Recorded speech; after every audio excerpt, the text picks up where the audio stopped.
Om Ajnanatimirandasya Jnananjana Shalakaya Chakshurunmilitam Dhena Tasmai Shri Gurave Namah. Welcome to ISKCON of Silicon Valley.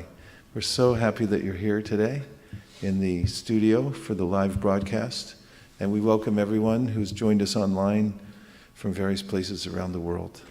Thank you for tuning in. The discussion of Bhagavad Gita, which is the Vedic intelligence. The Vedas are the source of axiomatic truth and perfect knowledge, which direct all human beings to their ultimate good. And the Bhagavad Gita is the perfect summary of that information, and therefore it is known as the Vedic intelligence. The gain's a little high. As we go through the Bhagavad Gita and discuss it regularly, we are able to fine-tune our mind and intelligence so that it does the job that it is meant to do in the human form of life. As is mentioned by Krishna himself at the end of the 3rd chapter of the Bhagavad Gita, Evam buddhi param buddhva samstabhyatmanamatmana jai shatrum mahabaho kama rupa durasadam. And that is that by emphasizing the buddhi and purifying the intellect, the buddhi, the intelligence, one can overcome the wanton urges of the lower self by the higher self.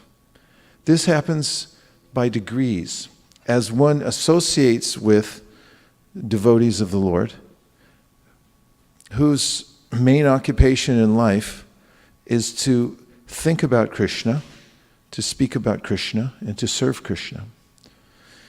And in the association of these devotees, one hears about why one should dedicate one's intelligence and activities to Krishna. And one also sees examples of those who are doing it and gains an impetus to do that oneself. So coming together here at ISKCON of Silicon Valley and joining online to hear the broadcasts of those who are speaking from the Bhagavad Gita and about Bhagavad Gita has a natural purifying effect. And that is that one feels uplifted by hearing these discussions and more determined to move forward in spiritual life. So today we'll be hearing from the Bhagavad Gita, and we'll have some discussion about a particular topic, and that is that the profession of souls in the material world is Rascaldom. Now the word rascal is a word of unknown source, according to the Oxford English Dictionary, of which I keep a copy at home, because I studied English literature at school, and I have the original analog copy, which you need a magnifying glass to look at. It tells you the origin of all the words in the English language. I found a couple of the other forms of the word, rascaldom. There's rascality. There's also rascalism.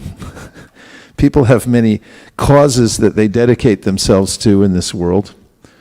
They're known as isms. And Prabhupada mentions that these isms are various kinds of designations that we might have that relate to my interests in the material world. But the general category of all of these kinds of occupations and pursuits that are not directly concerned with the development of pure devotional service are rascaldom, rascality, or rascalism. So tonight's class is about overcoming rascaldom, rascality, and rascalism. When one does a search throughout the Vedabase, one finds that Srila Prabhupada uses the word rascal repeatedly. In fact, you won't get out of even one canto of the Bhagavatam in his commentaries without finding numerous uses of the word rascal. We shall read some samples tonight. This is a perspective one can gain also from reading the Bhagavad Gita, in which Krishna describes rascalism, rascality and rascaldom, in the 7th chapter, 15th verse of the Bhagavad Gita. So this is a preface to what the class is about tonight, giving up rascaldom, rascalism, rascality, how to leave it behind. Miscreant, as a noun, is a person who behaves badly or in a way that breaks the law.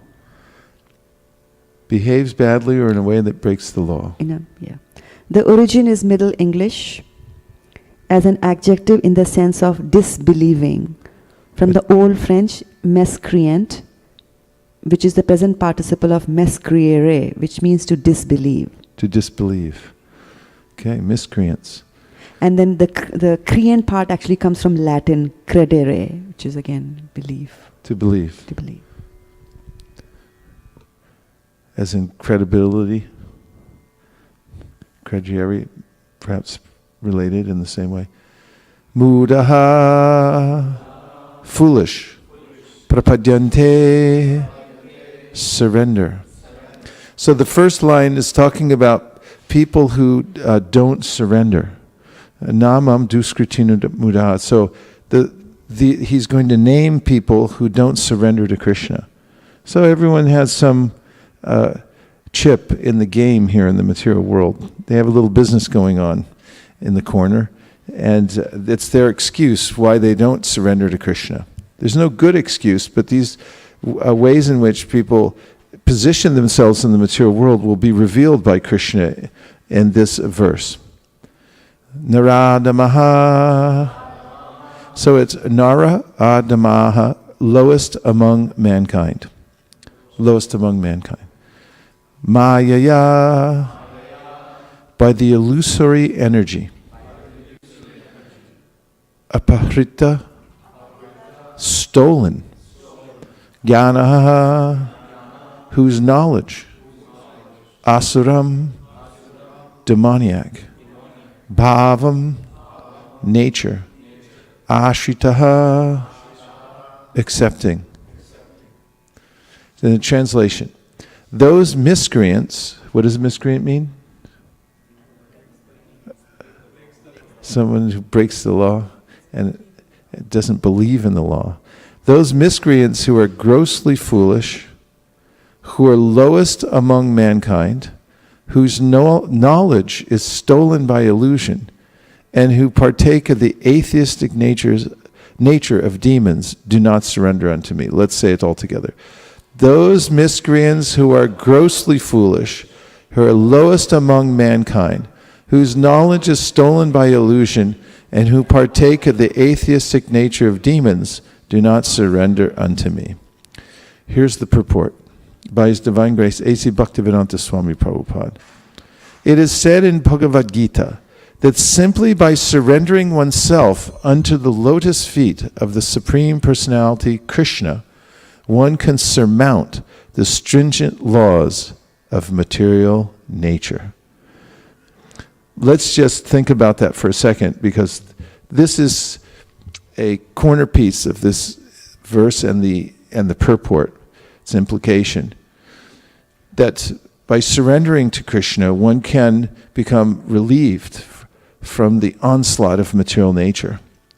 There's a school of thought called Stoicism, in which one simply stands up to material nature or completely tolerates whatever happens. Of course, this is something recommended in the Bhagavad Gita, but for different reasons.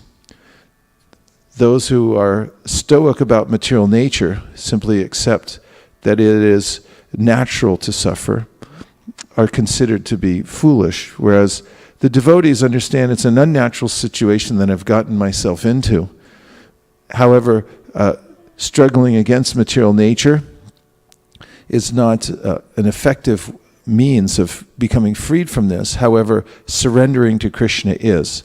And at the same time, tolerating whatever kind of reactions are coming because of my involvement in the material nature is an effective means. So, Prabhupada says, it is said in Bhagavad Gita. Let's visit the verse, first of all, that says this, which is the previous verse. It says, if you go back one, and up to the Sanskrit, because it's a beautiful verse, I'll say, please repeat. Daiva hiyesha gunamayi mamamaya duratyaya mameva ye prapadyante maya metam tarantite. And the translation is, this divine energy of mine consisting of the three modes of material nature is difficult to overcome, but those who have surrendered unto me can easily cross beyond it. So this is the means by which one can cross over the material nature and become freed from the tight grip of the three modes of material nature. They're called gunas or ropes because they bind us very tightly in the material world. There is no hope for a material solution loosening the grip of the three modes of material nature. The only plausible solution to this predicament is to surrender to Krishna. And now we'll go back to the verse at hand and continue in the purport.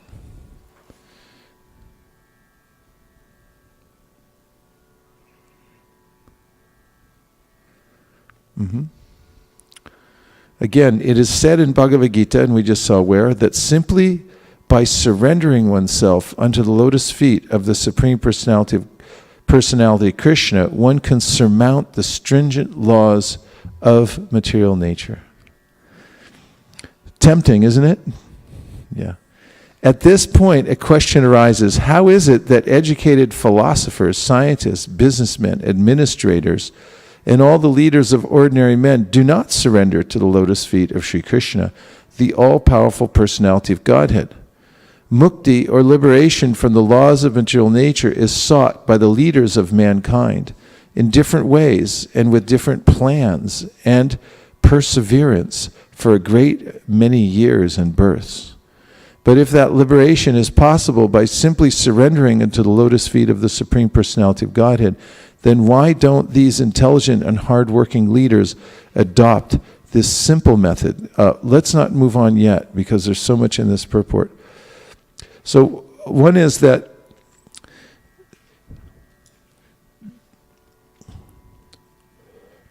I wanted to comment again about the first line. There are many agents one can surrender to, or that one has to surrender to in this world.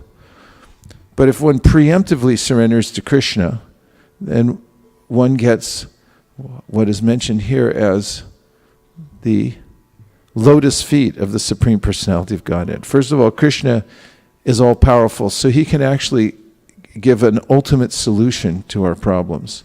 And not only that, it's mentioned that he has lotus feet. So that is unusual. It's a description of his transcendental nature, that he has lotus feet. He's a personality, and he's the all-powerful personality, and at the same time, he's extremely beautiful and kind. He's known in prayer that we recite regularly in the Mangalacharana as He Krishna Karuna Sindhu. That means the ocean of mercy.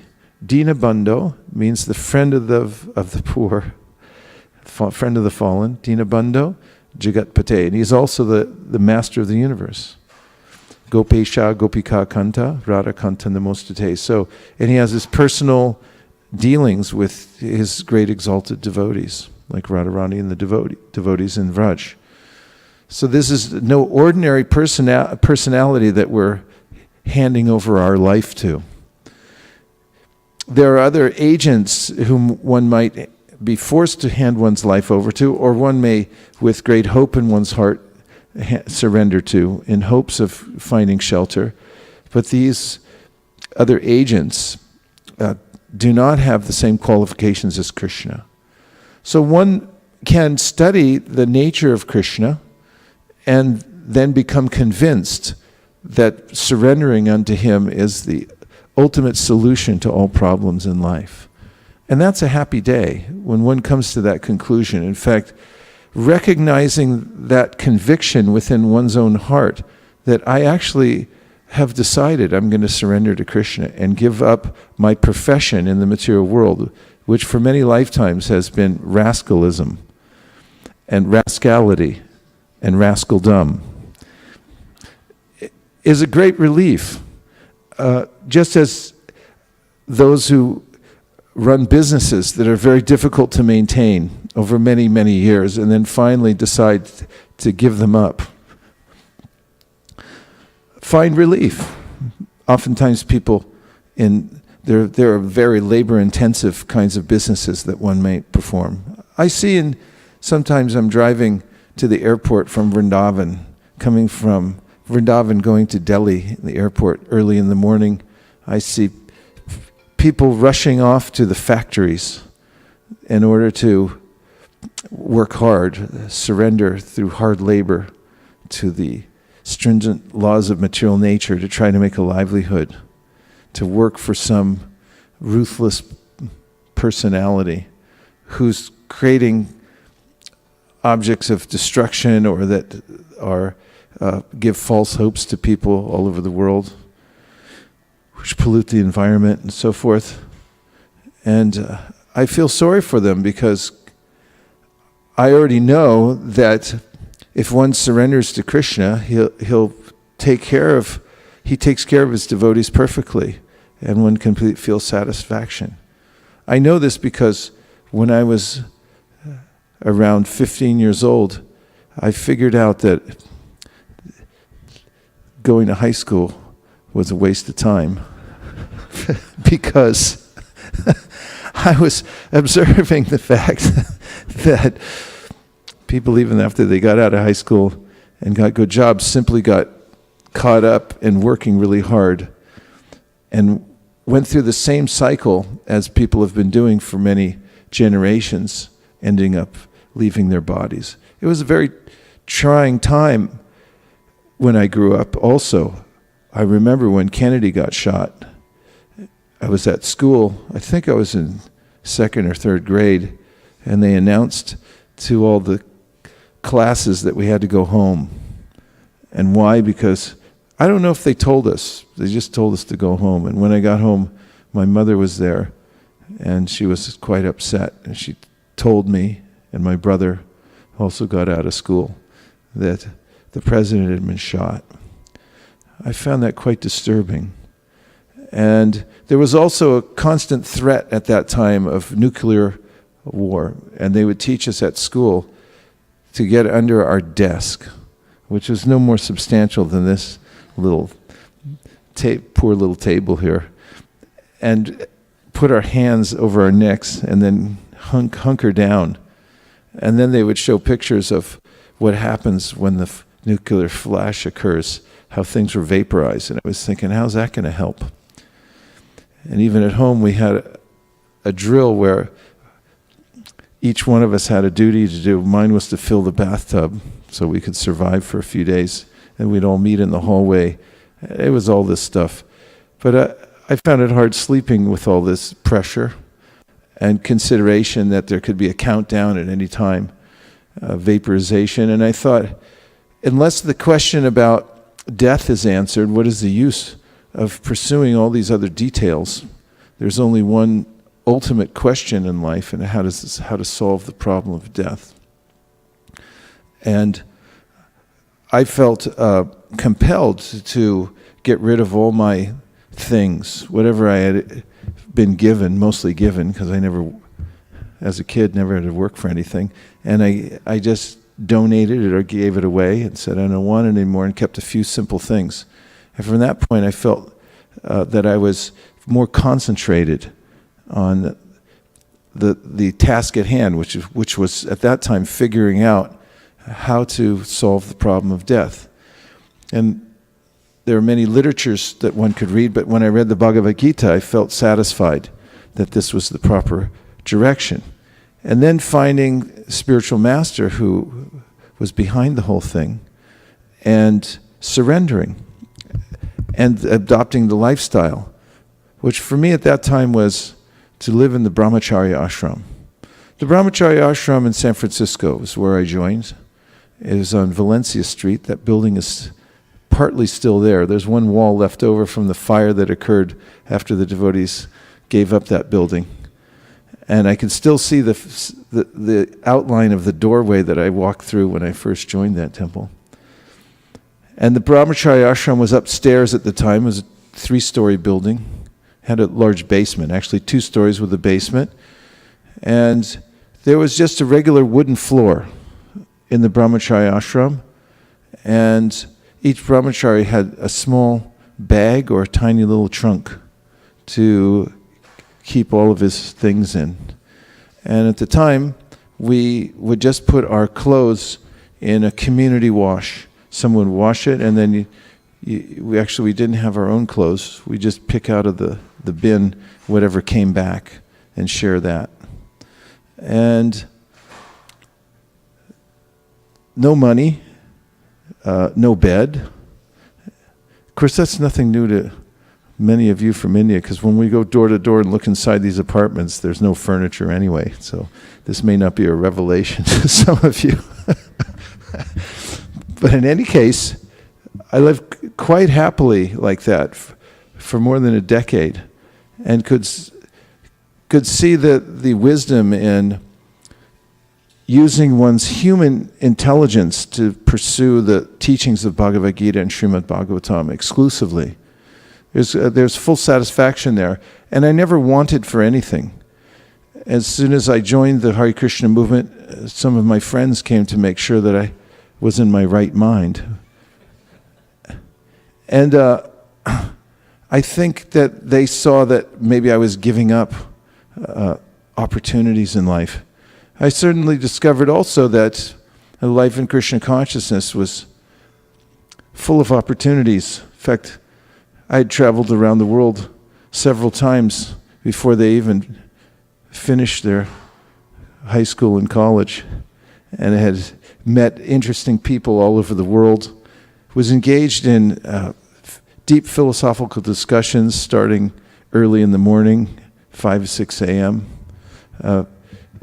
woke up to music and dancing, and had the most opulent of all foods, and the best of association, and so forth. And all this is something that Krishna says in the Bhagavad Gita, in the line of how one who simply gives oneself in surrender to him, surrendering one's intelligence, ananyas chintayantomam, one's full consciousness to Krishna, is protected by him. He said, I'll maintain and preserve, I'll preserve what you have and I'll maintain you perfectly. I'll carry what you lack. So the process of surrender is not austere. It's actually joyful and fulfilling. Whereas maintaining the status quo in the material world is very difficult and challenging. But people don't know that. So the question at hand is, how can educated philosophers, scientists, businessmen, administrators, and all the leaders of ordinary men, why don't they surrender to the lotus feet of Sri Krishna, the all-powerful personality of Godhead? Do you have any answer to that? Yes. Now just keep in mind that if you speak anything without the microphone, you get 0 points. Hare Krishna, Prabhu, maybe they think that they can solve all their problems by their own endeavor. That's why they don't want to surrender to higher authority. So they may think that just around the corner is the solution to all problems, to the track that they're on now, through science and their stoic endeavors in the material world. Yes? If they don't know that Krishna, how great he is, and about his opulences and everything, so that's why they might just not be aware of this. They're not aware of Krishna's greatness, and that he's the friend of the fallen, and that he actually does help his devotees. Or they may not believe it at all, They may think that idea is simply far-fetched and some kind of flimsy kind of faith. In fact, there are books written about that, how people who have faith are simply misled and so forth. Yes? Thank you for interesting point, and really I like the discussions. It opens our mind to think more. So I was thinking in the same line that the one verse that you I think taught us 4.11, in which Lord Krishna says Vitaraga bhaya krodha manmaya upashvita bhavo jnana tapasya putam mad bhavam agata. In that Prabhupada explained that how there is a Vitarag bhaya, there is a attachment or there is a attachment or the fear of the personal existence that they have been going through. They had some bad experience and they don't want to go into that. So I was just thinking that might be. So further evidence about why people might not want to surrender. This is given in the Bhagavad Gita. So Vita, Raga, Bhaya, Krodha, Manmaya, Mamupashrita. So Krishna names Raga, means intense attachment to the material world. It's not so easy to extricate one's senses or transfer one's attachments in the material world to the spiritual world unless one has proper guidance. Oftentimes people are advised simply to give up material desires, but that can't be done without a replacement. In fact, there has to be repeal and replace, not just repeal. So one may repeal the senses and take them away from sense objects, or repeal the sense objects, but there has to be a replacement. Otherwise you end up with no progress.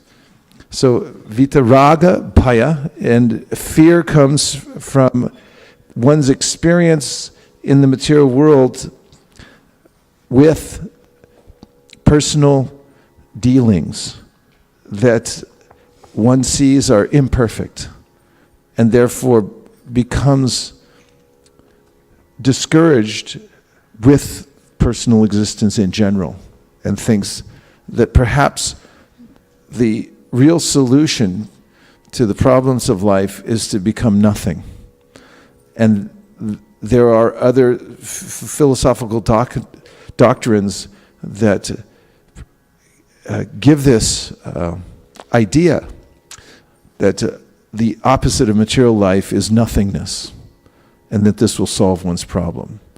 And the word vita means that one has to be freed from these misconceptions, so that raga and bhaya have to be given up, and krodha means anger that arises after one hears what appear to be many conflicting ideas about how to solve the problems of life.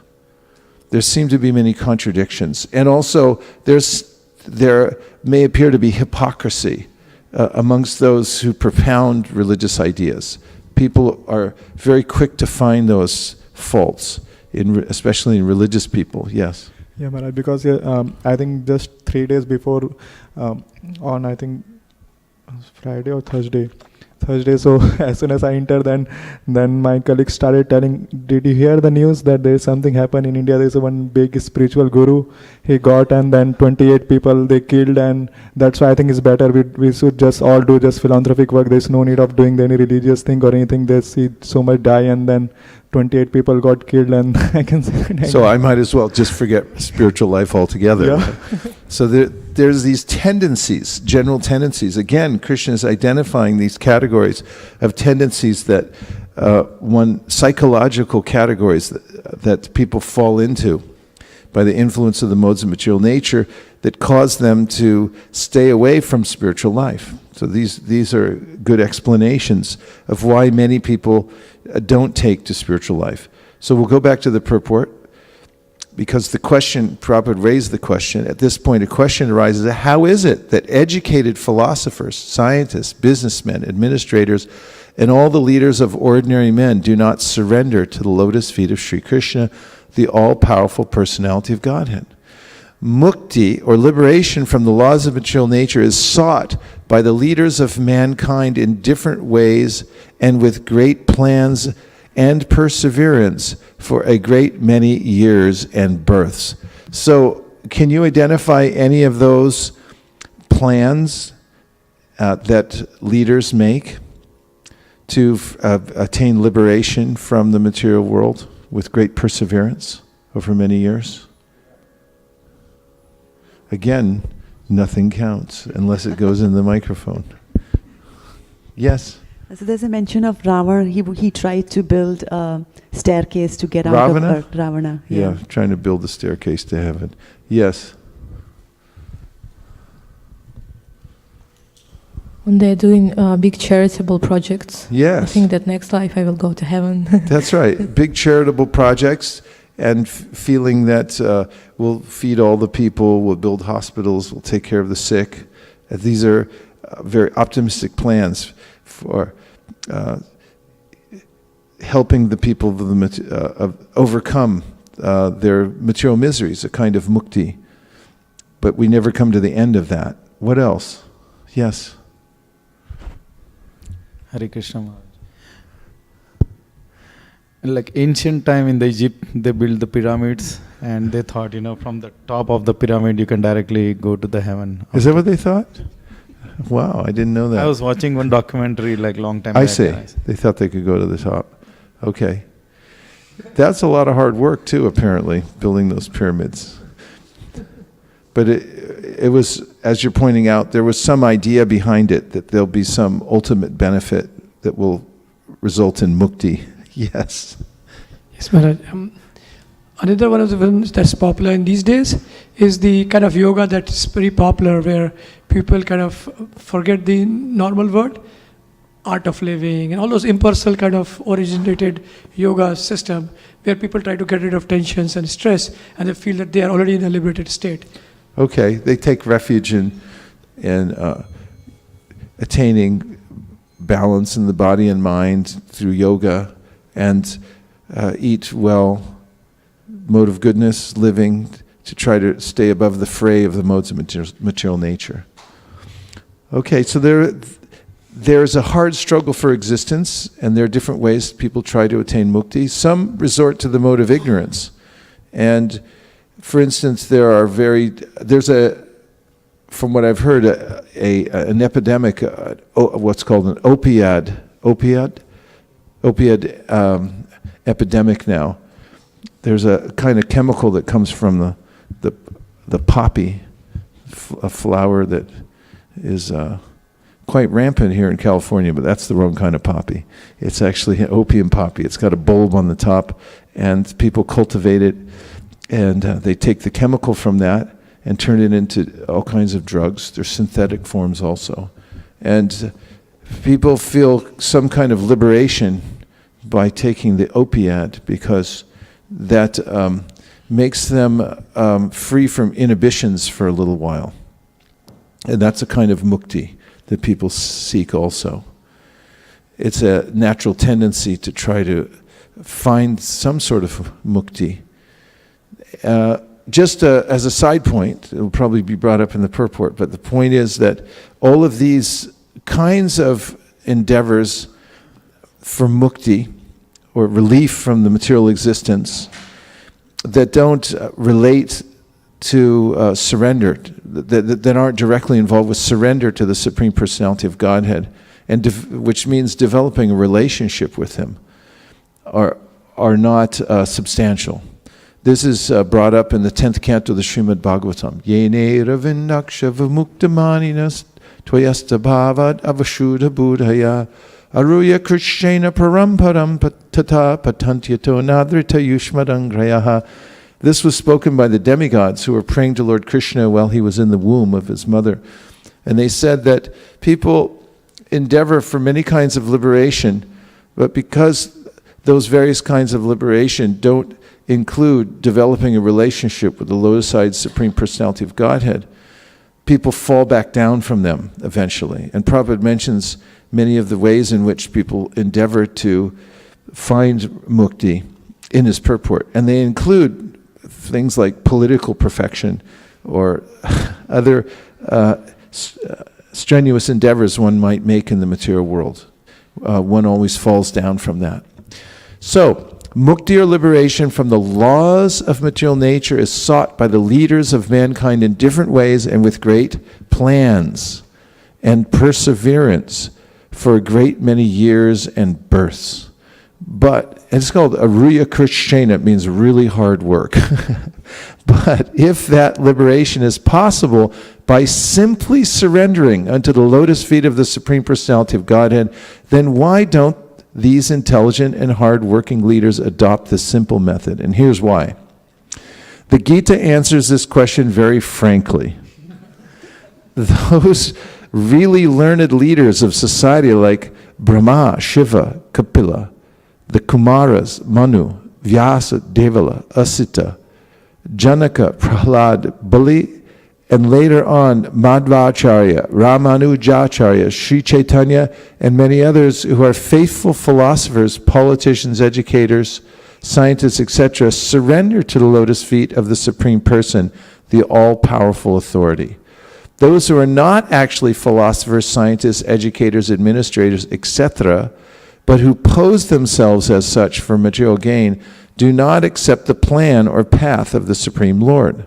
They have no idea of God. They simply manufacture their own worldly plans and consequently complicate the problems of material existence in their vain attempts to solve them. Because material energy, nature, is so powerful, it can resist the unauthorized plans of the atheists and baffle the knowledge of planning commissions.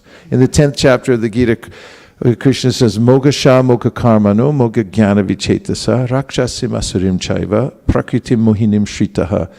That when one has an atheistic view of life, no matter what one does, moga sha moga karmano means all of one's endeavors for liberation, all of one's fruit of work, moga jnana, all the kinds of knowledge that one acquires are baffled because they're not aligned with Krishna. I better keep going because this is a long purport. The atheistic plan makers are described herein by the word duskritinaha, or miscreants. Kriti means one who has performed meritorious work. The atheist plan maker is sometimes very intelligent and meritorious also, because any gigantic plan, good or bad, must take intelligence to execute. But because the atheist's brain is improperly utilized in opposing the plan of the Supreme Lord, the atheistic plan maker is called dushkriti, which indicates that his intelligence and efforts are misdirected. There's a story in the Srimad Bhagavatam about how the asuras, the dushkritis, were fighting against the demigods, and because of the help of Maya Danava, who's a real wizard when it comes to building things and creating mystical potions, had made for the demons a pond, little kund, that the demons could bathe themselves in or throw in the dead among their soldiers so that they would come back to life. Now that's an unbeatable army when the soldiers come back to life again and again. So as the Lord Shiva was fighting against the demons in their little cities in the sky, Tripura, he found that they were regaining strength again and again. And so Lord Vishnu and Lord Brahma assumed the form of a cow and a calf. And they went into those little cities, into that city of Tripura. And they walked to that pond of nectar that was reviving the demons. And they began to drink it.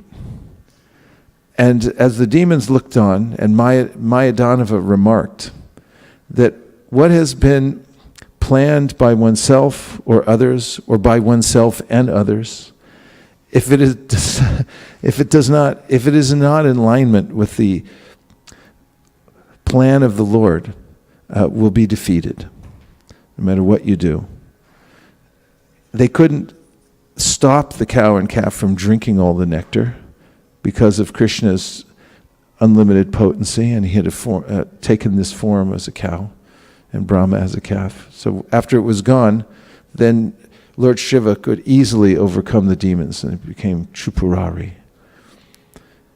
So these Duskritis come up with a lot of really intelligent stuff, but it's all meant to go against the plan of the Lord, to try to live independently. And this is really, if you look carefully at the context in which Prabhupada uses the word rascal, the essence of rascaldom, of rascality, and rascalism. And that is to go against the order of the Supreme Personality of Godhead, to be independent of Krishna. When I was walking in Burlingame one day, I saw a man with his young daughter. She might have been 3 years old. And she was running away from him down the sidewalk.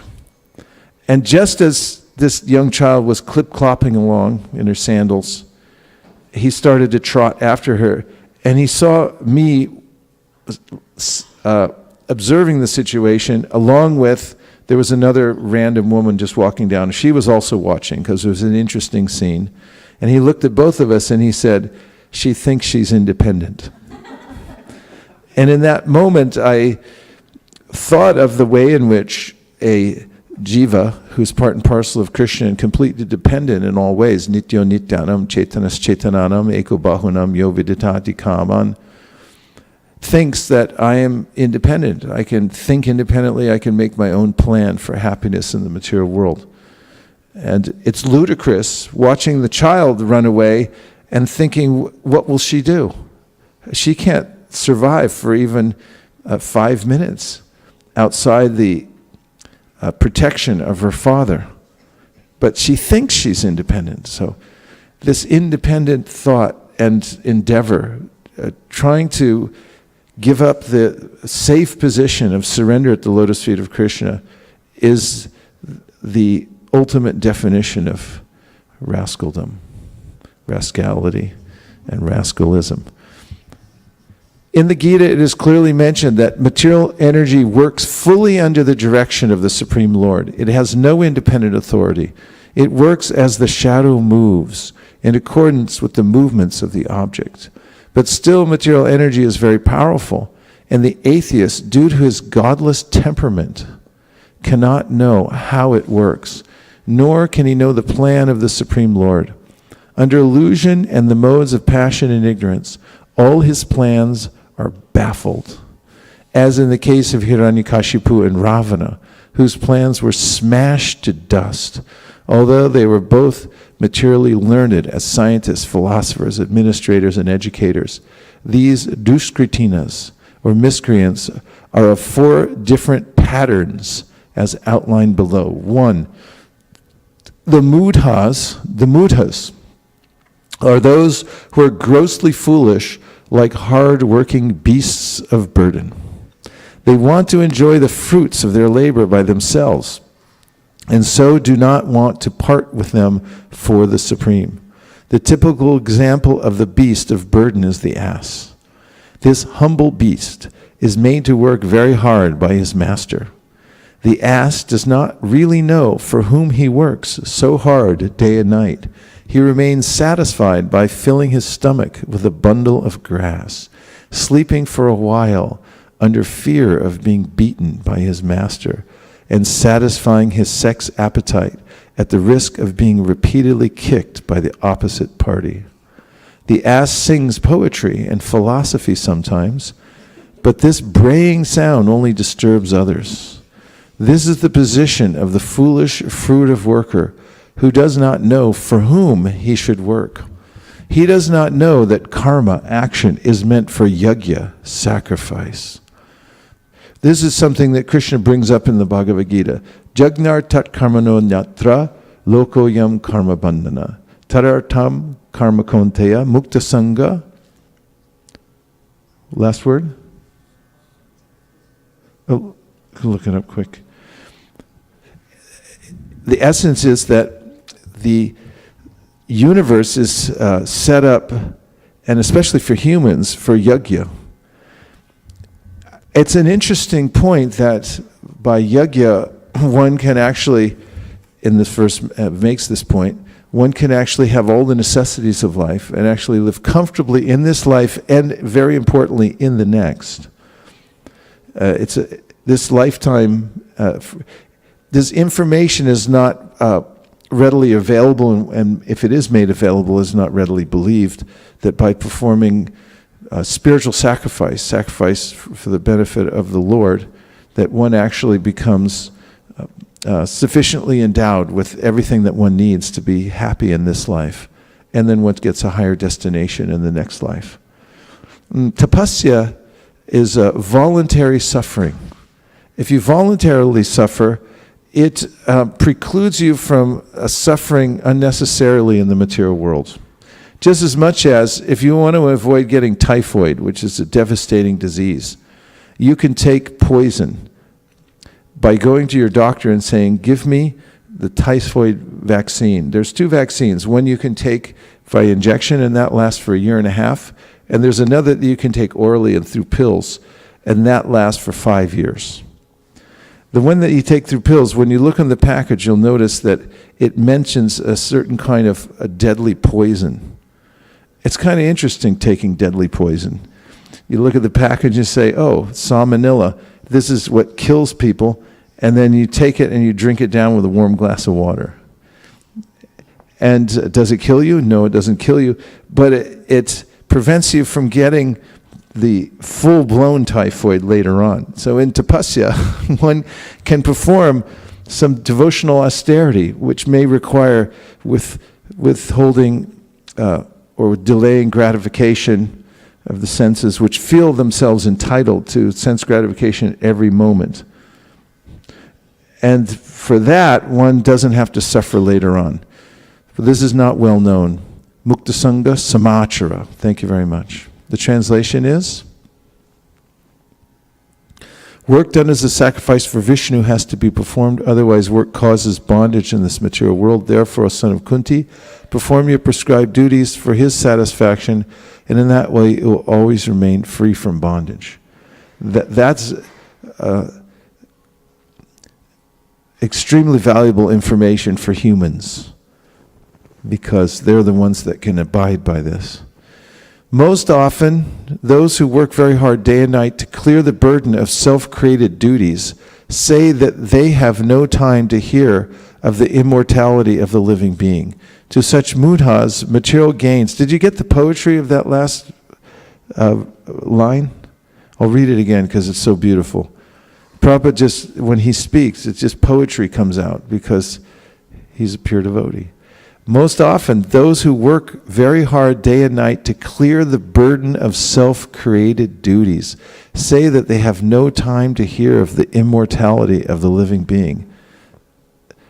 I mean, perfect sentences just roll out of off his tongue. To such mudhas, material gains which are destructible are life's all in all. Material gains which are destructible are life's all in all. Despite the fact that the mudhas enjoy only a very small fraction of the fruit of labor. Sometimes they spend sleepless days and nights for fruit of gain, and although they may have ulcers or indigestion, they are satisfied with practically no food. They are simply absorbed in working hard day and night for the benefit of illusory masters. Ignorant of their real master, the foolish workers waste their valuable time serving mammon. Go ahead, Shraddha. Tell us about mammon. Unfortunately, they never surrender to the supreme master of all masters, nor do they take time to hear of him from the proper sources. While she's looking it up, I'll quote a verse. Navid varahoshta karai samstuta purusha pushu nayat karna prato peto jatunama gadagraja. This verse is in the second canto. It says, men who are like hogs, dogs, camels, and asses never listen to the beautiful pastimes of the Supreme Personality of God, who is the protector of the devotees. And mammon?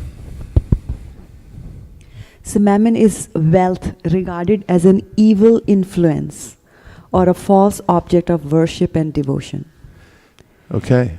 They waste their valuable time serving mammon. And a They'll little- build large monuments to their wealth and put their name on these monuments everywhere in the world, and so forth. This is mammon. And what else?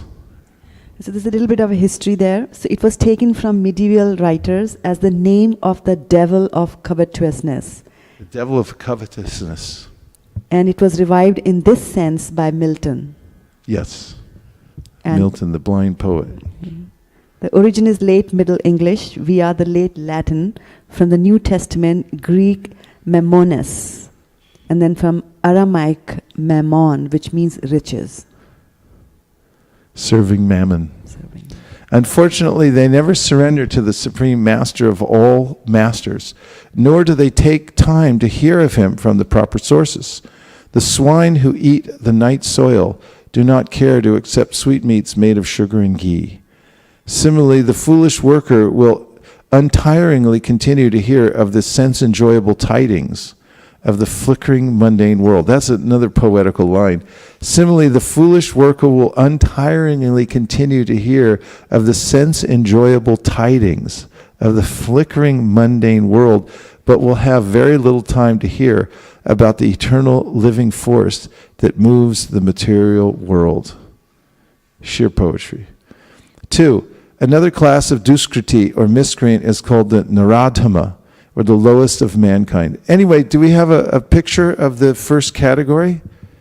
Let's just reflect back any of the characteristics of this category of duskriti.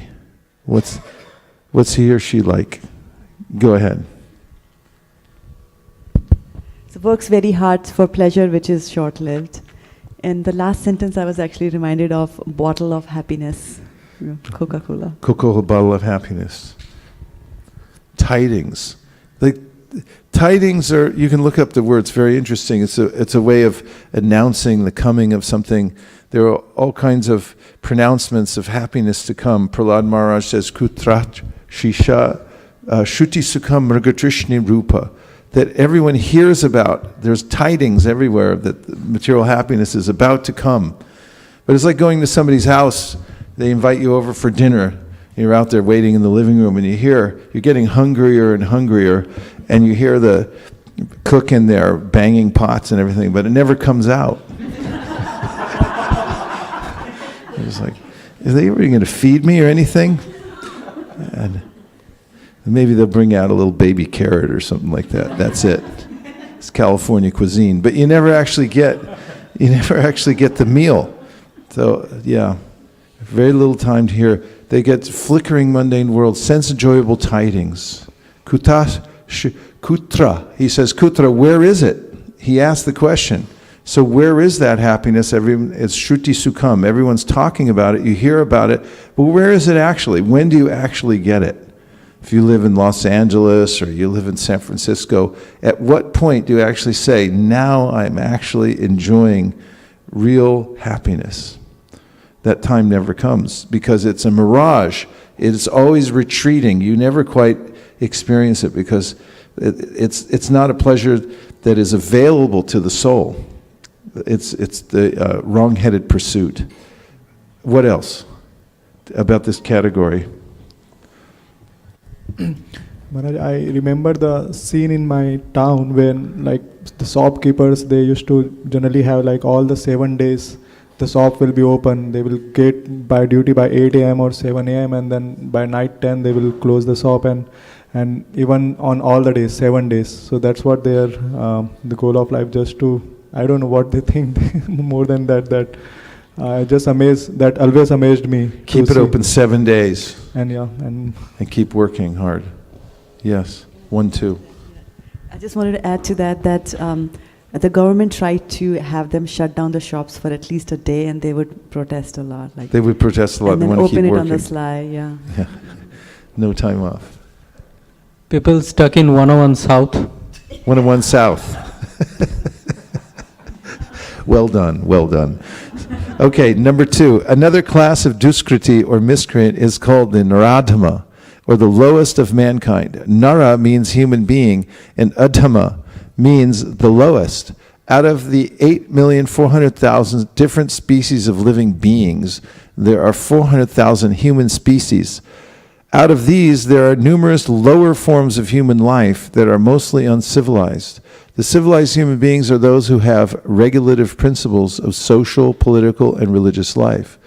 Those who are socially and politically developed, but who have no religious principles, must be considered Naradhamas. Nor is religion without God religion, because the purpose of following religious principles is to know the supreme truth and man's relation with him. In the Gita, the personality of Godhead clearly states that there is no authority above him and that he is the supreme truth. The civilized form of human life is meant for man's reviving the lost consciousness of his eternal relation with the supreme truth, the personality of Godhead, Sri Krishna, who is all-powerful. Whoever loses this chance is classified as a Naradhama. We get information from revealed scriptures that when a baby is in the mother's womb, an extremely uncomfortable situation, he prays to God for deliverance and promises to worship him alone as soon as he gets out. To pray to God when he is in difficulty is a natural instinct in every living being because he is eternally related with God. But after his deliverance, the child forgets the difficulties of birth and forgets his deliverer also, being influenced by Maya, the illusory energy. It is the duty of the guardians of children to revive the divine consciousness dormant in them. The 10 processes of reformatory ceremonies as enjoined in the Manusmriti, which is the guide to religious principles, are meant for reviving God consciousness in the system of Varnashrama. However, no process is strictly followed now in any part of the world, and therefore 99.9% of the population is Naradhama. When the whole population becomes Naradhama, and then you let them vote, naturally all their so-called education is made null and void by the all-powerful energy of physical nature. According to the standard of the Gita, a learned man is he who sees on equal terms the learned Brahmana, the cow, the dog, the cow, the elephant, and the dog-eater. That is the vision of a true devotee. Sri Nityananda Prabhu, who is the incarnation of Godhead as divine master, delivered the typical Naradhamas, the brothers Jagai and Madai, and showed how the mercy of a real devotee is bestowed upon the lowest of mankind. So the Naradhama, who is condemned by the personality of Godhead, can again revive his spiritual consciousness only by the mercy of a devotee. Sri Chaitanya Mahaprabhu, in propagating the Bhagavad Dharma, or activities of the devotees, has recommended that people submissively hear the message of the personality of Godhead. We're hearing about the disqualification, or the way in which people develop a psychological condition in which they estrange themselves from the Supreme Personality of Godhead and therefore suffer. But now here we get a section where we're getting immediate relief in the form of a solution that's available to every human being. Here again, Sri Chaitanya Mahaprabhu, in propagating the Bhagavad Dharma, just even in itself, this is such important information because he actually propagated Bhagavad Dharma. And propagation is something that is an active form of teaching people and making available to them the substance or the teaching that one has. Sri Chaitanya Mahaprabhu, in propagating the Bhagavad Dharma, or activities of the devotees, has recommended that people submissively hear the message of the personality of Godhead. Even if one feels oneself to be in the category of duskriti, because there's a way in which one is naturally afflicted by the 3 modes of material nature and may find these base qualities within one's own self. Here's the solution. By submissively hearing from the authorities, and specifically from Srimad Bhagavatam, then naturally those inclinations that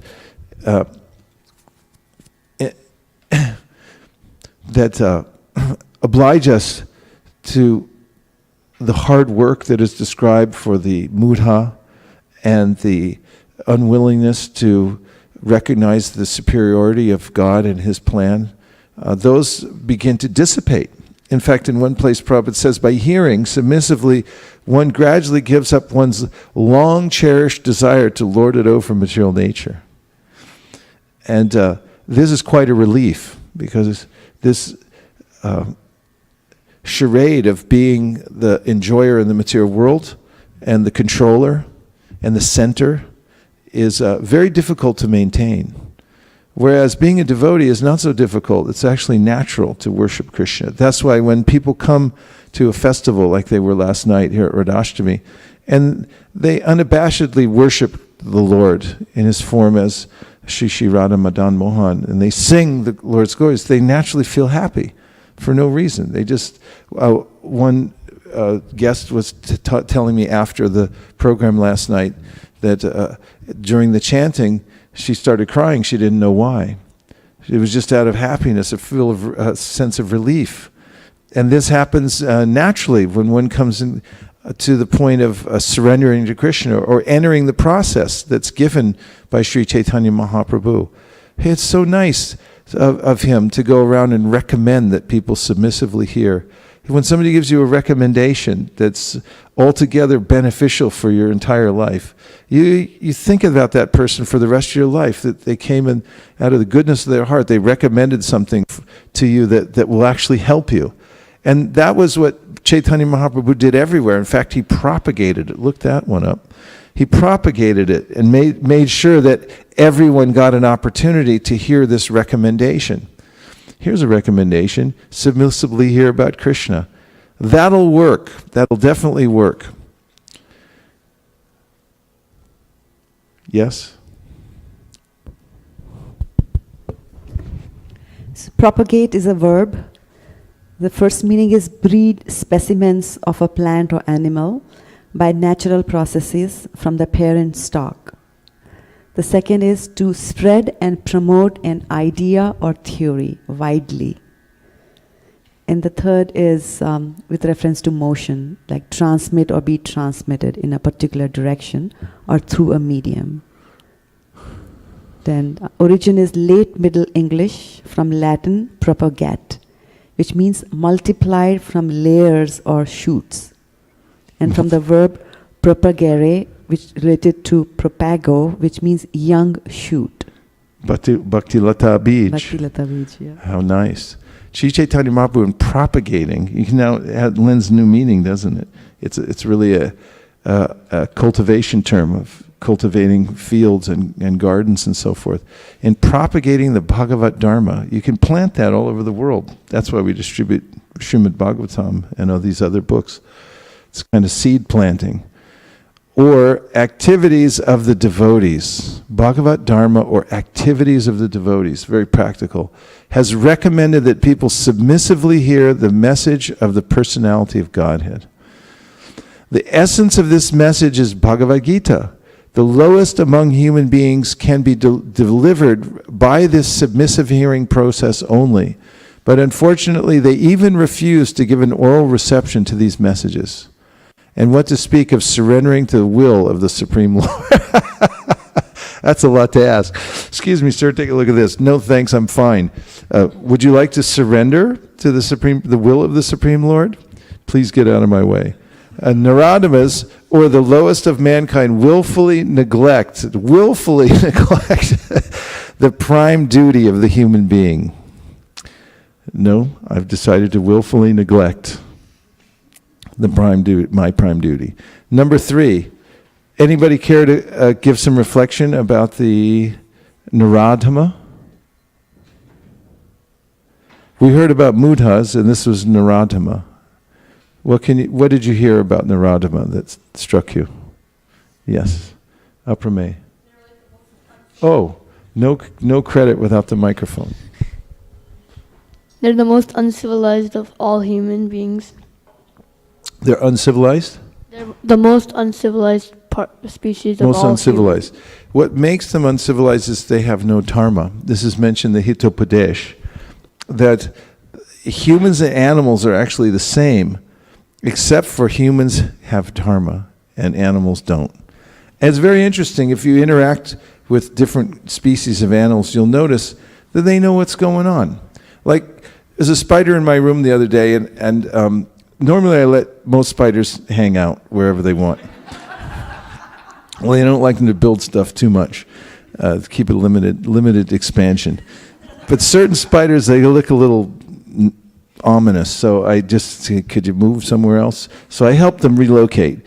And I take a cup and I put a piece of paper, I put a cup over and I put a paper under it, and then I transport them to another area outside of my living space. Gently, and I chant to them, but they can't stay there. And I notice that they see me coming, and they know what I'm doing. And they look right at me and go, I'm not leaving. And I'm like, I'm not asking you to, give up your life or anything like that. Just, please not here. And they could totally relate. Birds, same thing. All these different critters, actually, they're just like we are. They're exactly like we are. The only thing they can't do is ask the God question. They can't say, where did I come from? And, what's the purpose of my life? Otherwise, they're perfectly normal. There's really no difference at all. This is what the Hitopadesh says.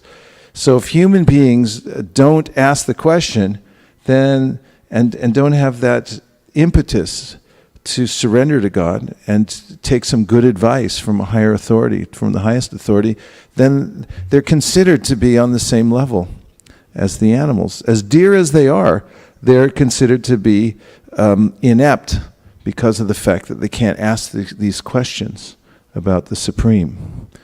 You were about to say something, or were we just passing the microphone? Prabhu, the thing that struck me is the 10 purificatory process that Prabhupada was mentioning. The 10 purificatory process, the samskars, 10 samskars. Oh, I missed that part. He mentioned 10 purificatory processes? In what context? Can you say that again? And saying that those, most of the population don't follow the purificatory process. Oh, don't follow the purificatory processes, right. They don't even know about it. Now, there are many rules and regulations for humans to live by, especially in this age, for those who want to advance spiritually. The Pancharatric system is recommended. It's a Pancharatric. Actually Pancharatri means 5 nights. There's a history behind it because Lord Brahma had the Vedas stolen from his mind by 2 demons, and then Krishna, in the form of Hayagriva, re-spoke the Vedas to him in 5 nights. And part of that speech was the codes that allow one to follow these purificatory processes in such a way that one can always remain centered around Krishna. In any case, yes, these are. There is a recommended lifestyle that one should adopt in order to remain in a purified state, so that one can properly remember God at all times, especially by chanting His holy names. You had another point? Once I remember Naradam example. So once I was talking with my one colleague, and then we had discussion came that, okay, what is happiness means. So then he very emphatically means, for me happiness means just sex life. That is the happiness that gives me. I told, okay, well, that's fine, but how much? I try to describe more elaborately what is. And then, okay, what about if your son's daughter, they adopt the same thing. Now you see you're from India background and you are not having these things, but now here like they had datings and all, I don't know something, but so that's fine, it's good actually, because my parents restrained me. I'm happy that they are able to do freely. So and they don't, and I'll be happy if they do all these things, because I was restrained by my parents, so I could not do all these things in the young age.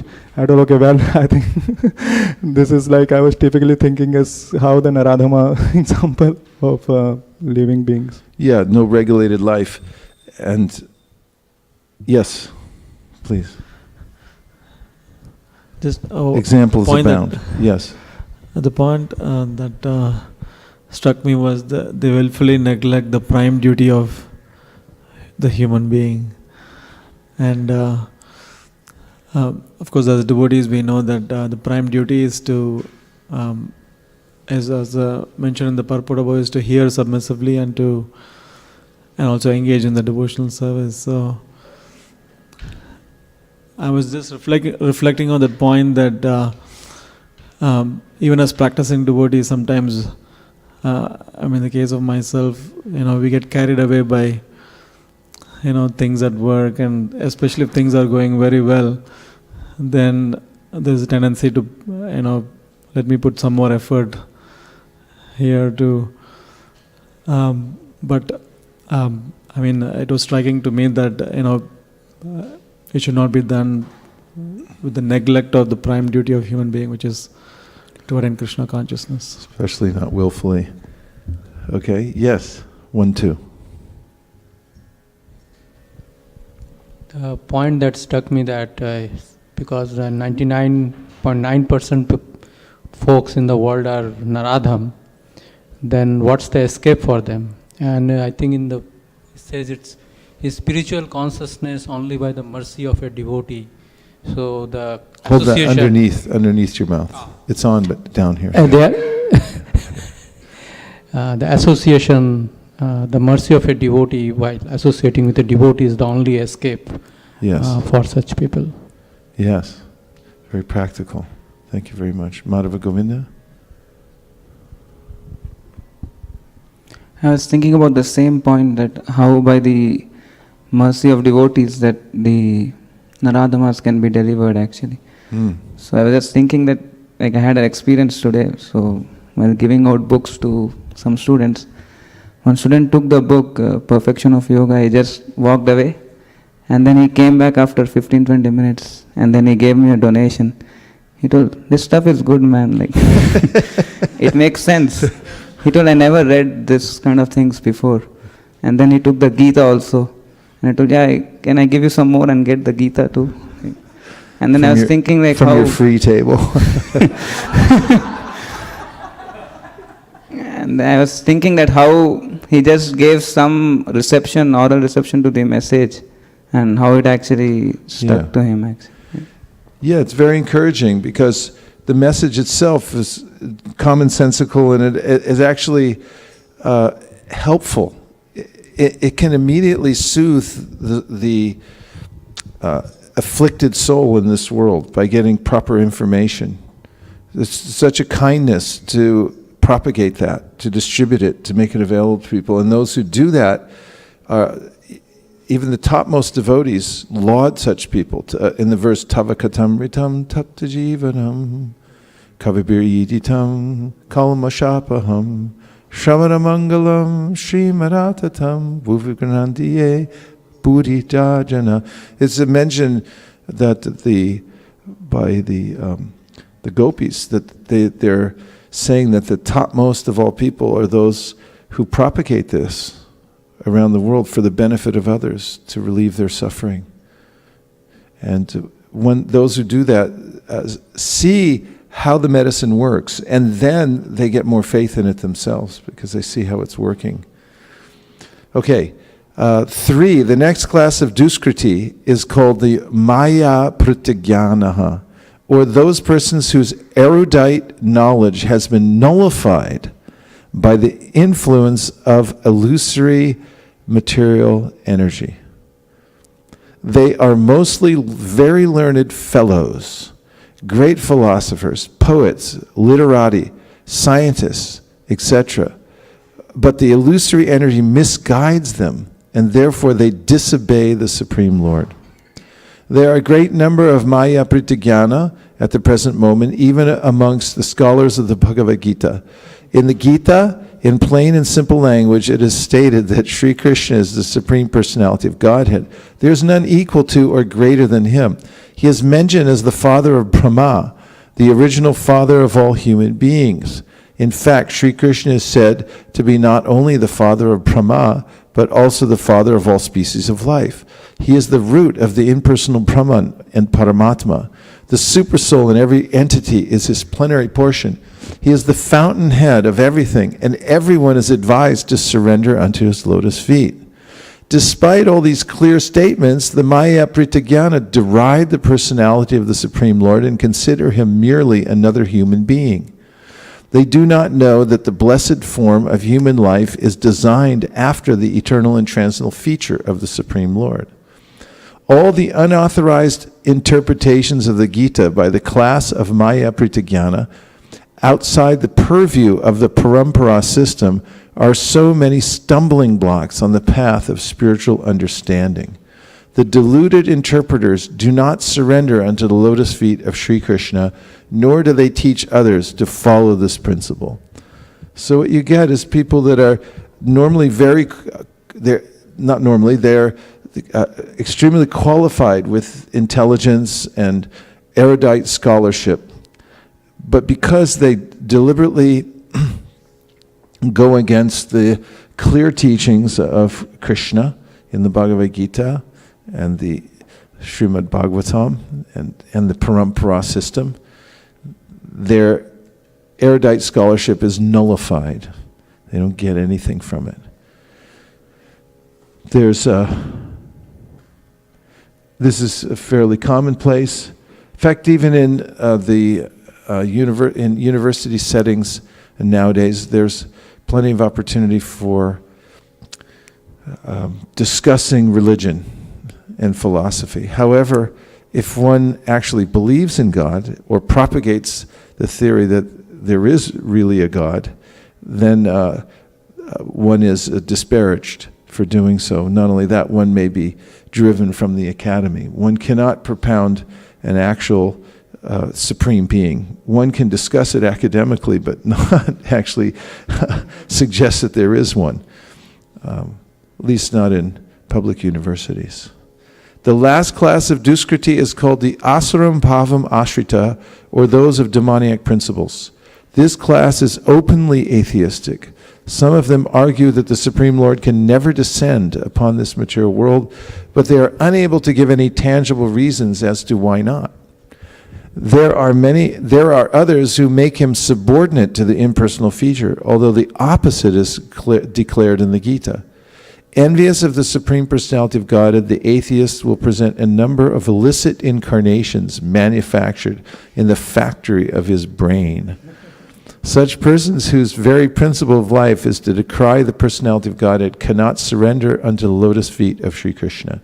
Sri Yamunacharya Alambandharu of South India said, "O my Lord, you are unknowable to persons involved with atheistic principles. Despite your uncommon qualities, features, and activities, despite your personalities being confirmed by all the revealed scriptures in the quality of goodness, and despite your being acknowledged by the famous authorities renowned for their depth of knowledge in the transcendental science and situated in the godly qualities.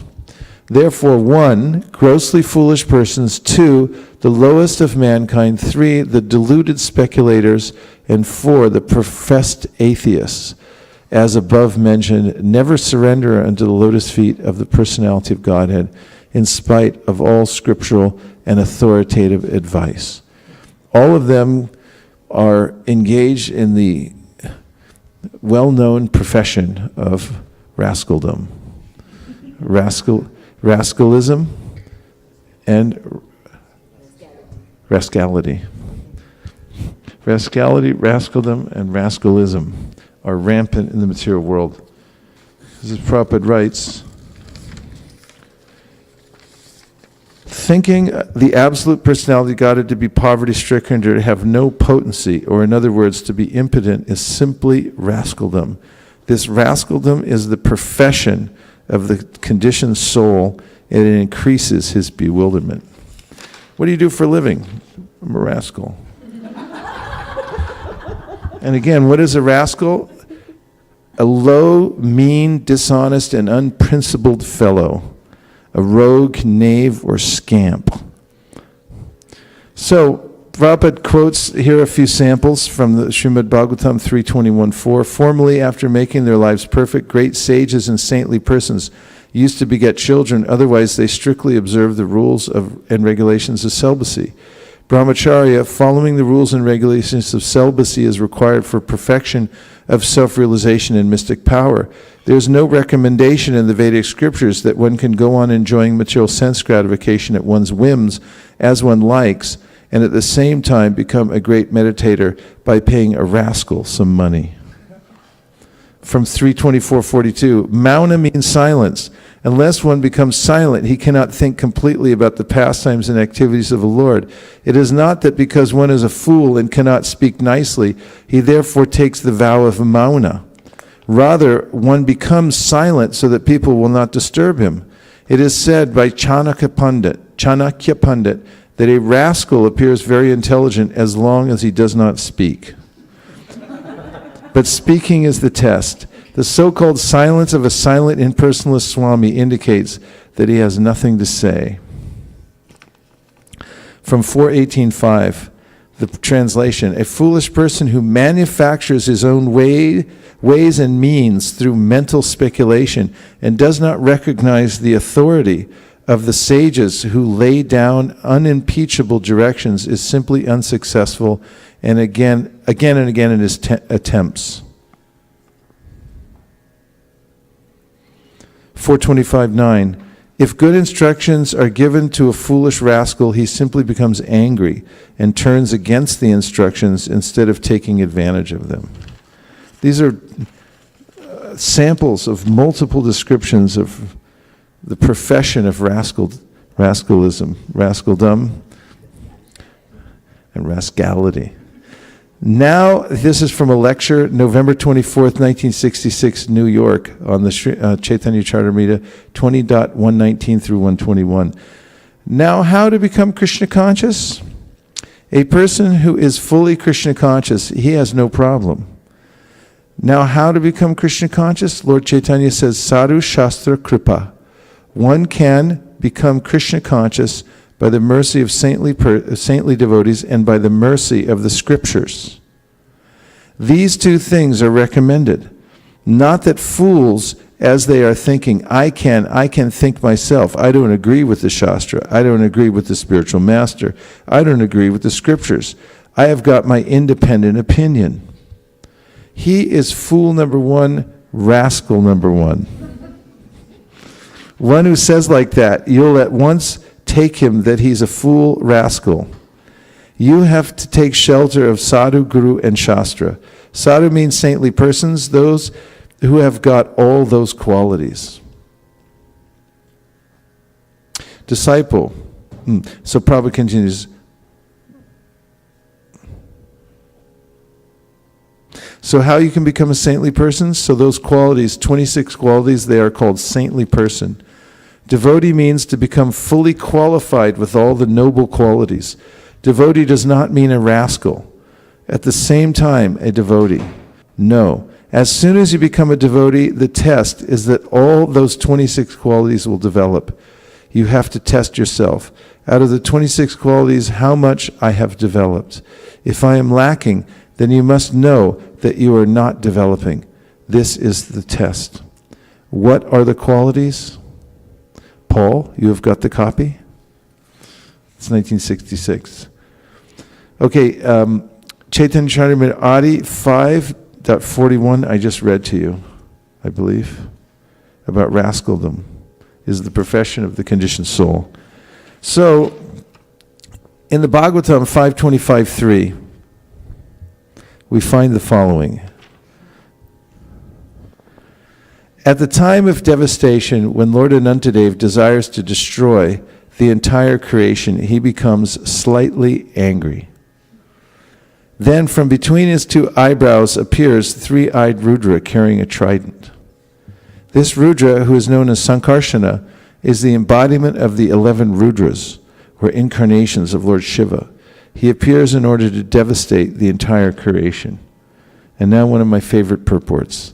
In each creation, the living entities are given a chance to close their business as conditioned souls. When they misuse this opportunity and do not go back home, back to Godhead, Lord Sankarshan becomes angry. The 11 Rudras, expansions of Lord Shiva, come out of Lord Sankarshan's eyebrows due to his angry mood, and all of them together devastate the entire creation. So, in each creation, the living entities are given a chance to close their business as conditioned souls. And what is the business? Rascaldom, rascality, rascalism. So, what do you do for a living? I maintain a little rascal shop and an industry of rascalism, and so it's an opportunity to close down the business and get out of the business. When you find yourself in a hole, stop digging. It's an old saying. And so when one can identify that one's activities are not in alignment with Krishna and the Bhagavad Gita, then one can detect this rascalism. And it's not so hard to realign oneself. There is an easy solution, and that's been given in the purport, that by submissive hearing from Krishna in the Bhagavad Gita, and by association with devotees, by taking up making the sincere attempt to follow the instructions given in the Bhagavad Gita, by which Krishna is then very eager to help the person from within the heart by giving intelligence how he can come to him. Tesham ivanukam partam aham jnana jamdamaha nashayam yatma bhavasto jnana deepena bhashvata. Said, for one who makes this endeavor to give up rascalism, rascaldom, and rascality, Krishna then it gives the information from within the heart, do this, not that, and do more of this and less of that, and makes facility for such a devotee. Also, Krishna may give evidence to the advancing devotee of the futility of material life. Because when one comes to this conclusion that there's nothing here for me in the material world, and becomes a little discouraged with material life, or very much discouraged with it, as an eternal occupation, then one who has good information can turn one's full attention to the practice of Krishna consciousness. Again, there has to be repeal and replace, not just repeal and not just a skinny repeal. You have to have the full repeal of material life and replacement.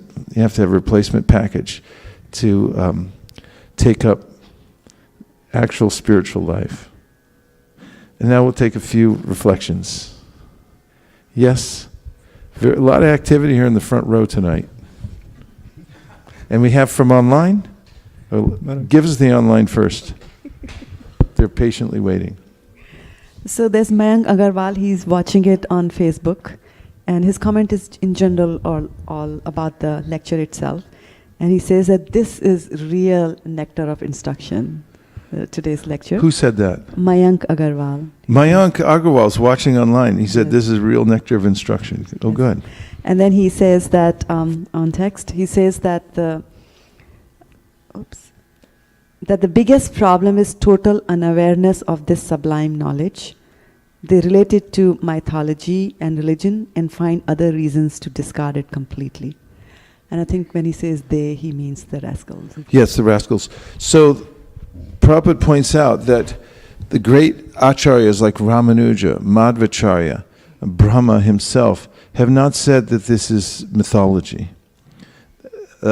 Furthermore, these great saints who have the wherewithal to control their senses and who are the greatest among scholars in known history have not established temples so somebody can come and worship a stone. There's actually a science behind worshiping Krishna in a temple. There's a science behind the process of hearing and chanting. And if someone doesn't know the science and simply criticizes it due to lack of knowledge or context, such a person is a rascal. As much as someone who walks into an academic environment and not understanding what's being taught because of lack of context or information about the science itself, and then declares it to be mythology or simply some kind of witchcraft, because he or she doesn't understand the language that's being used, that person is also a rascal. So thank you very much for your point, Mayank. And we have 1, 2. Yesterday, one sincere reader of Bhagavad Gita, we were discussing, and then he mentioned that there is one very famous politician. He made this comment that only like if all the books gone of the world is okay, if Bhagavad Gita is fine, and Bhagavad Gita is there, then it's okay, and even Bhagavad Gita gone, even second chapter is there, then everything is okay. And then he told that I read, but I think there is much more than second chapter that Krishna has to say in the Bhagavad Gita. So because that politician was just thinking, but then when we all know, when we read that Krishna gives his final instruction to surrender in the 18th chapter, not on but from politician point of view, second chapter is the everything. So I was just when Prabhupada was making that point that how Maya Aparita Jnana, the person who are academically very high, and but they somehow, or politician or anyone who try to misrepresent the Bhagavad Gita's teachings, I was just able to relate that. Yeah, they're not engaged in submissive hearing, and therefore, because they have their own agenda in reading and interpreting and teaching the Bhagavad Gita, then because Maya steals away their understanding of it. Maya prita jnana. Their knowledge is actually stolen away. They may say make elaborate points, but they have no meaning ultimately. Yes. So Maharaj, in the context, I think you mentioned about witchcraft and wizardry, I think, several times. So today actually one incident happened. I was doing my rounds, taking a round near the swimming pool. We have at your apartment? Yeah. So one lady with two of her daughters, she was observing me. So I didn't notice it first, but after taking 3-4 rounds, I noticed that she was observing me very weirdly actually. And she was holding both of her daughters, and and then her mother-in-law came out from the apartment, and she was doing some communication with her mother-in-law, and they were pointing at me. So I realized something is wrong. So I said hi to her, and she was looking at my bead bag and said, is this some form of witchcraft, or something you're doing? So then I said, no, I'm just chanting the name. So she was saying, oh, you're chanting the name of God? Yeah, I said, yes. So she said, how do you do it? And she was still very dubious on the whole process. So I said, there are 1/8 beats, and we do it 16 rounds into 1/8 times. So then she looked a little convinced, but still, she didn't have that knowledge, to fathom it or, yeah. This is a common occurrence. In fact, there's a famous story about. There are many stories, but here's one.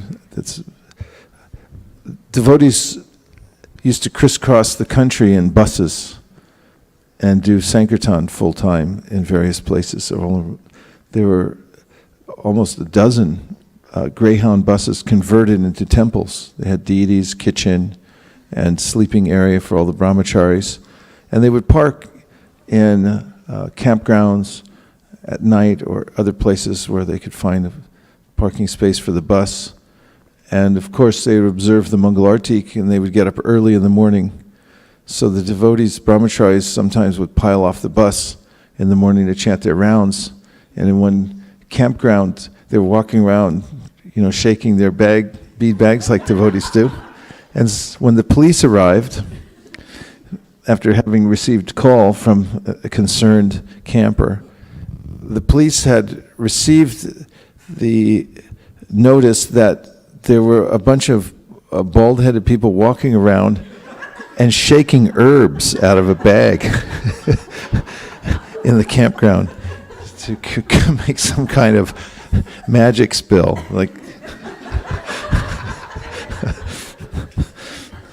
There are many, many stories of devotees on traveling Sankirtan who were intersected by or met by people who had no idea what they were doing. In fact, devotees would get up early in the morning out of their vans and take a bath, early morning bath by the van with a big an empty milk jug, clunk, clunk, clunk on their head. And just then when, police car pulls up and they see somebody in the parking lot, things can be misinterpreted. Anyway, to the point, when there's lack of knowledge, things seem confusing or perhaps sinister and so forth. Yes?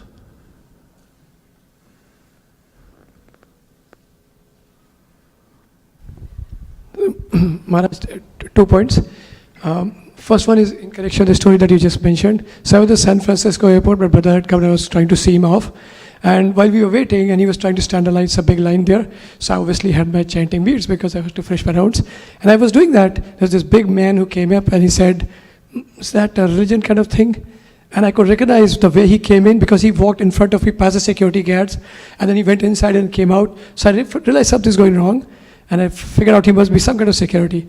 So, but then, as it normally happens, I was looking for some kind of a victim to preach. And I thought, this is it, God has granted me. So I just did answer yes to him. And I said, oh yeah, this is kind of, have you heard of Hare Krishna?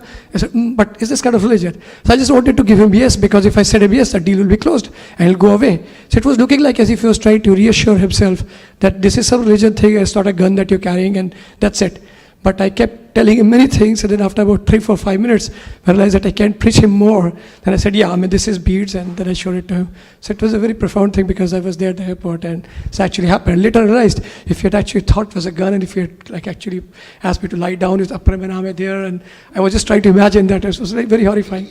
But anyway, I got my opportunity to preach to a security guard, so I was very happy there. The second point I wanted to make was about the word rascal that you mentioned, and I was thinking about it, and I thought that rascal, if you spread it out, and for an acronym, probably it would sound something like reassuring self-confidence aborting Lord. Would that be something like a rascal? That's all. Thanks. Thank you very much.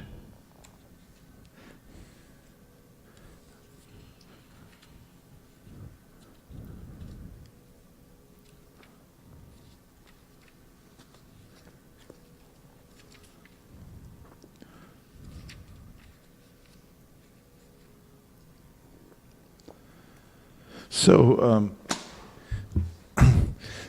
the Bhagavad Gita gives a complete information about how to worship Krishna, and we also have, or at least it gives general information about the way in which one can realign one's consciousness to be in a mood of surrender to Krishna. And finally, Krishna gives the advice at the end that go ahead and do it. It's a good idea. And then Srimad Bhagavatam gives more detailed information about the lifestyle of the surrendered devotee, and that includes the concept of selfless service, which is actual medicine for the soul, serving Krishna without any motivation, and preparing oneself for the next life. This is the theme of the Srimad Bhagavatam, because Parikshit Maharaj has 7 days to live, and he wants to prepare himself. So the answer to his question, what shall I do at the time of death, is the subject matter of the Srimad Bhagavatam. So one can take up the mode of surrender to Krishna and then find out how to implement that in one's life through the Srimad Bhagavatam. And then we have the actual examples in the Chaitanya Charitamrita of those who are living that lifestyle of the Srimad Bhagavatam. And finally, we also have the very minute and specific instructions of books like the Nectar of Devotion and the Upadeshamrita that tell how to, in daily life, live in such a way that one is aligned with the mood of surrender. And so this is very practical teachings, not only on one side asking surrender to God, or recommending rather, as the way to become completely happy and satisfied in life, but also the details how to do that, and the background which gives one's intelligence the impetus to do that without any hesitation. So if one takes these various instructions given in Bhagavad Gita, Srimad Bhagavatam, Chaitanya Charitamrita, and Nectar Devotion, and Upadeshamrita as a regular course of education in one's life and stays close to them, one can then align one's human intelligence towards this surrender process. And by that, one can give up the misguided life, which is described here as Rascaldom. Any final points or questions? I mean, they don't have to be final, but just in case you had a point. Yes? I was just thinking that in the beginning, you had asked the question about people don't surrender to the lotus feet of Krishna, and if you do, then there is so much of relief. Yes. So in that context, I was thinking that his lotus feet are so potent that not only just surrendering at the lotus feet, but even getting in touch with the aroma of the tulsi leaves that were put at the lotus feet of the Lord, the 4 Kamaras had a great transformation. Yes. Yeah, so. Yes. An online question. Go ahead. So it's a Pinky Ray. She's asking, how can one practice Krishna consciousness in spite of being a part of materialistic world? Who is that from? Pinky Ray. Pinky. Pinky. Okay, Pinky. Hare Krishna. Thank you for your very important question, because we're naturally born into obligation to the material world. This is mentioned in the Shastra. Vidyam cha yas tadvedo bayam saha avidyaya mritum tirtva vidyaya mritum ashnate. Only one who can learn the process of nescience and that of transcendental knowledge side by side can transcend the influence of repeated birth and death and enjoy the full blessings of immortality. So this verse indicates that we're already obligated to material activity.